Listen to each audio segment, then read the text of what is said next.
I want to go back to your schooling and your credentials. Could you tell us about that? Sure.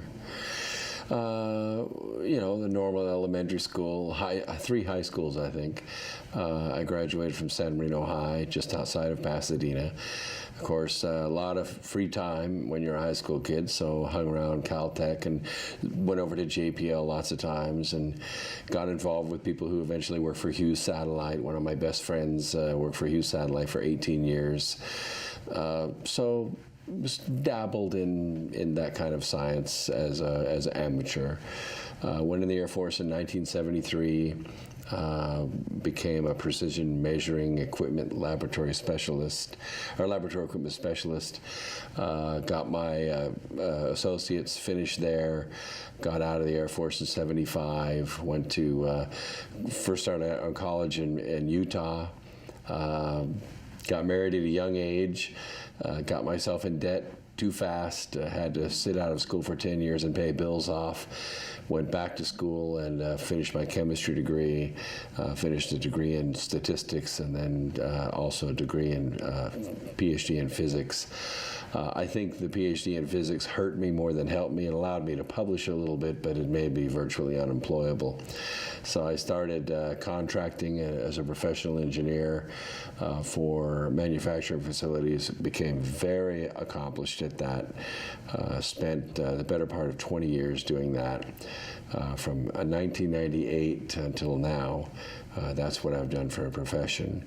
And I've built biodiesel plants, I've built automotive plants, I've built polymer chemical engineering plants, and been very successful doing that. So that's been my credentials and my career. Is there a permanent polar ice cap? Well, define permanent. In the Antarctic, you have a landmass that the ice is tied to, and the ice extends out into the ocean a long way. But the Antarctic cap has been growing, since man's been on the planet. It's become huge. It's also very thick and very well developed, and ice core drilling goes back, tens of thousands of years. The cap in the north is somewhat more fluid. It's mostly over water. It's, for some reason, subjected to much more dynamic process than in the south. So the cap breaks up, melts away, and then resolidifies and forms again in the winter at a rather rapid rate. Just the fact that you don't have the land mass in the north that you have in the south could be part of it. It could also be climate change that we're going through at this time. Can you tell the audience, in simple terms, what is the Arctic oceanic depression region? The evidence would seem to point to that it's a point where gravity is either very high or very low. Now, when I've talked to Navy officials, retired Navy officials about this, they're aware of the oceanic depression. They know that it exists.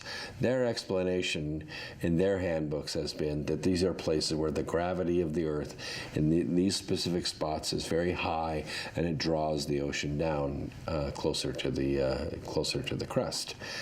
In my discussions with them, I said, well, the question I had is, isn't the exact opposite true? That it's a point of low gravity and the surrounding background gravity is higher and thus pulls the water away from this area. This is very similar to what we experience with tides. We have the moon that goes around the planet. Obviously, the Earth revolves every day, so the moon rises and sets. But the tides are generated by the tidal gravity of the moon pulling on the oceans toward the moon as the Earth revolves. So really what we're looking at is a gravitational pull that's pulling the water away from this area, which would lend a lot of credence to the idea that the crust might actually be thinner in that area where that depression exists. Which means what? Well, less mass, if Newton was correct, means less gravitational pull. So if the crust is very thin there, in fact, if it thins down to the point where there's actually an opening, which makes a lot of sense if you're at the absolute center of a merry-go-round, all the mass is going to kind of... Well, it's significant because it's a symptom, an indicator that the gravity of that portion of the Earth is different than the surrounding gravity. Some have said that it's a place where the gravity's higher, and so it's pulling the water down closer to the bottom. Others have said, and I'm in this school of thought, that the gravity is actually less in that area, and the background gravity is pulling the water away from that point, leaving a void. That would support hollow earth theory as well, in the sense that it relies upon the assumption that the crust is the center of a gravity force and the core is the center of a gravity force, and the working of these two gravitational bodies against each other is what creates the magnetosphere. But the fact that the crust can be thinner in one spot than another spot would mean the gravity would also be lesser in that spot than another spot. The depression itself, if we were to measure it, are we speaking about millimeters, inches, yards, feet, miles? If we take into consideration the orbit size of Earth's orbit around the sun and the amount of time it takes to go around the sun, approximately 365.25 days, the mass of Earth is pretty well calculable. So you can't have a balloon-thin Earth because there wouldn't be enough mass there to justify the orbit that we have around our sun. So the crust needs to be somewhere around 900 to 1,000 miles thick at a density that we understand, somewhere around the density of molten rock, which makes a lot of sense. If the crust is undulating from various tidal gravities, it's going to be under a lot of pressure, a lot of movement. You're going to have a lot of volcanic activity in the layer that makes up the crust. So somewhere between 900 and 1,000 miles thick.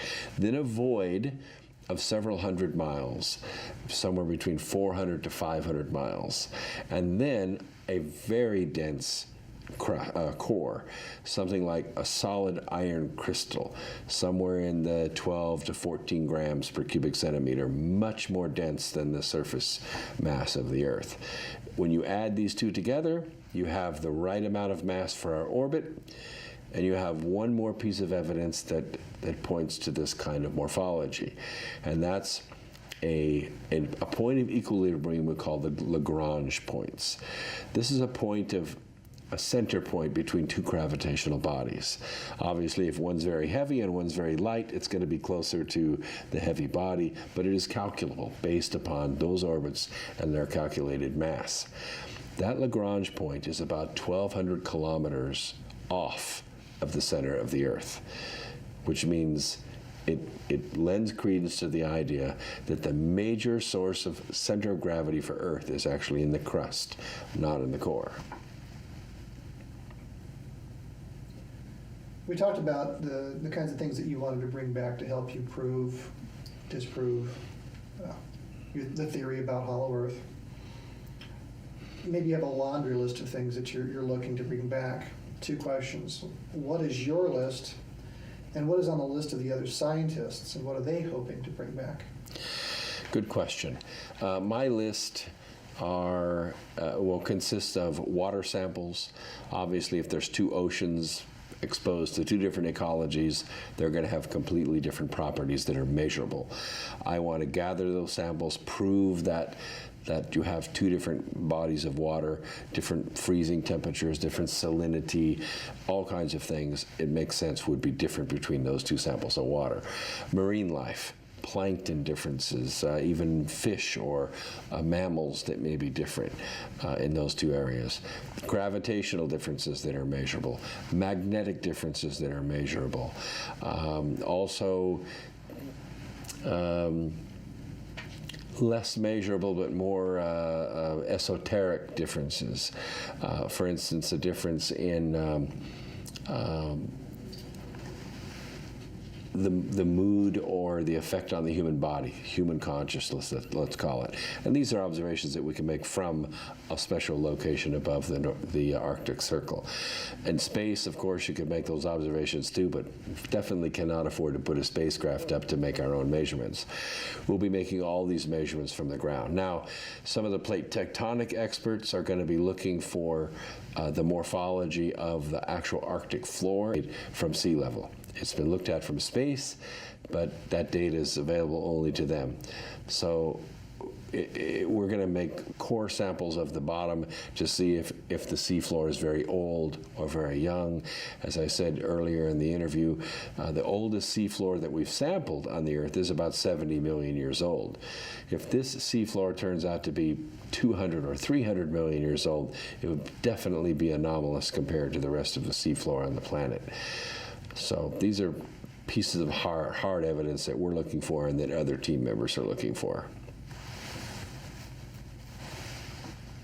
Not to sound like a conspiracy theorist, but some may have some concern about the powers that be, the powers that were, the government, black operations, for whatever reason, keeping Hollow Earth this great big secret that nobody is allowed to know about. You're on the ship, you're heading north. Are you concerned that you might be intercepted by these nefarious organizations or agencies? No. The two ships are not necessarily twins of each other, but they're rather large. They're 450 feet long, over 20,000 tons. They have 75,000 horsepower. They're former Soviet military vessels that are now in civilian service, have been for a long, long time. It is Russian waters. These are Russian ships. I doubt very seriously any other surface vessel is going to be within 500 miles of us. The location of the possible entrance, how did you come about that location? Or are you out there maybe just looking in a general region? No, that's a good question. Historians have told us that it's generally in this area. Of course, my ancestor, Sir James Ross, several generations removed from the Ross clan, as well as Agnew clan, was off the coast of San Josef Islands in 1831, discovered the North Magnetic Pole. It's moved significantly since then. Also, we have satellite images that show what appears to be a magnetic anomaly in that area. We're talking about 86 degrees north, not quite 90, 86 degrees north, 141 east. So this is an area that has no islands. It has never been sailed before. It's typically been covered by ice, since before time. It broke open in 2007. It's now navigable with an icebreaker. Has at least an ice-rated hull, but for sure an icebreaker that can break through 3 or 4 feet of ice for several days without suffering. Is there a real concern that you may get stuck?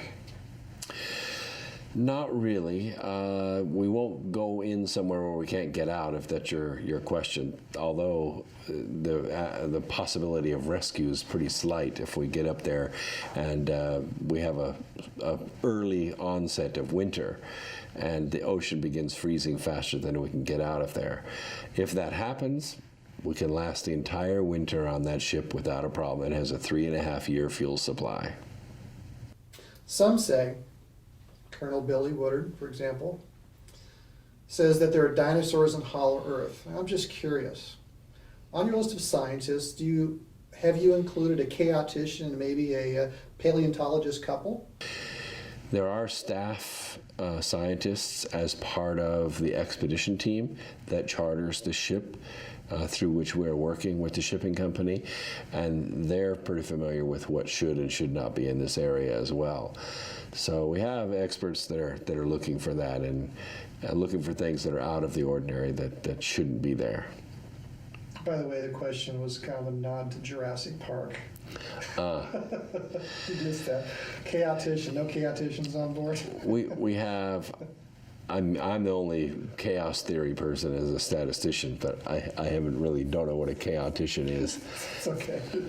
If you read Jurassic Park, one of the main characters is this chaotician. Oh, yeah. A bit of a... My Goldblum.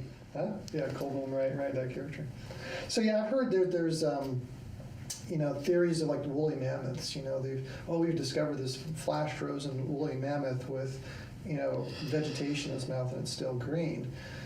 Is it possible that a mammoth may have wandered its way out of the hole and just got himself in a situation where it became frozen on the Arctic ice. Well, it's not only possible, it's actually been documented. In fact, it's not just one woolly mammoth that wandered out and froze to death. There's a ring of woolly mammoth fossils and bones around this area that we're talking about. Should be within about 1 month's walk from this point. Now, if a woolly mammoth came out of a warmer clime by mistake, made its way to the surface and started walking, following the sun or magnetic line or whatever, he's going to last for a certain period of time and starve to death and die. There's a ring of literally hundreds of thousands of these woolly mammoths as a diameter around this area that we're going to. If the earth was covered by ice anciently, they came up out, walked across the ground and froze to death, that's exactly what you would experience. And there are piles and piles of bones and tusks to prove it. So the data's there that the possibility of a hole and that there are dinosaurs living in Hollow Earth is entirely. Yes, and I always found it confusing to me when I'm talking about paleontology. If there were mammoths that wandered too far north and somehow got lost and died, wouldn't they be kind of localized in one area or sort of as a wave front coming from the south to the north? That's not what we see. What we see is a diameter around a specific area of the planet where these bones end up. It just goes beyond my realm of logic that they wouldn't draw lines to the center and say, isn't it possible that they appeared on the earth here and walked in a direction south of there, which I guess every place would be south, and didn't make it? Seems logical, circumstantial, logical. Well, I've asked this question 100 times since, at least 100 times since I got involved with this project. And lots of those logical questions, like, how come nobody's ever actually gone up there to see, don't have answers. And that's why we're going up there to seek the answer. Can you carbon date flesh? Yes, you can. Have they done it with the woolly mammoths? I believe they have, and I don't have the number off the top of my head. Looking forward, you've taken your expedition, you've got data, and have returned. Will it make a difference? Well, I believe it will. I think the data that we have is sort of like 3 chapters in a book is 10 chapters long. The other 7 chapters haven't been written yet, and so that's basically why we're taking the expedition. We want the rest of the evidence so that we can write the last chapters in this theory of how planets form. I don't think that people are afraid of reading or having the last few chapters written. I think that there are people that are comfortable with their theory of the way Earths or planets form. Why would they would force that on other people and not let any other ideas come out? I'm not familiar with. I just know that the activation energy, that is to say the threshold to make this expedition happen, is very high. It has never been done before. It is a challenge. We're up to the challenge, and we intend to complete it. If somebody wanted to participate or contribute, is there a place that they can go? Yes, there is. It's the initials for North Pole Inner Earth Expedition, NPIEE.com. What is the legacy you want to leave behind? Well, the legacy has created the ultimate myth that planets form as hollow spheres. If you want to go from Edmund Halley as the first real credible scientist that drew it up and had the theory and put it out there, certainly has credibility in our day because he predicted the return of a comet. Or you want to talk about Marshall Gardner that spent his entire life looking for it, patented the idea of a hollow Earth. Certainly we have the world's biggest myth. And you could call this the ultimate mythbuster, that we're going to go prove or disprove that planets form as hollow spheres. That's the legacy. Today, do you think people are more open to theories like this? Well, describe people. The average person on the street, I found that there's no gray area. People are either open-minded to it, they think it's a wonderful idea and they feel great about it, or you have very closed-minded people that think it's absolutely crazy and will you please exit my property as soon as possible. There's nobody in between. Why? I have no idea, but that is the way we see it. What are you not telling us that you'd really like people to know?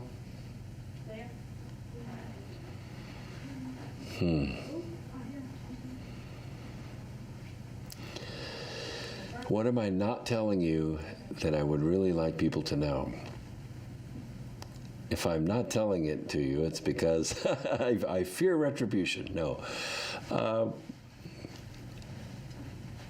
I think what I'm trying to say with the intense curiosity with which I have rambled through life, it seems, is that we're not alone in the universe. We may not even be alone on this planet. The idea that we think that we're modern beings, we're just a couple of centuries beyond rubbing two sticks together to make fire. We're just barely venturing out into space. We think we understand the universe from our perspective out here on the edge of the Milky Way galaxy because we've surveyed all the energy that seems to fall in our backyard. But something about the human consciousness knows, believes that there's something much bigger, much broader to humanity than just this mortal existence on this planet. Maybe that's what I would like people to know that I haven't said.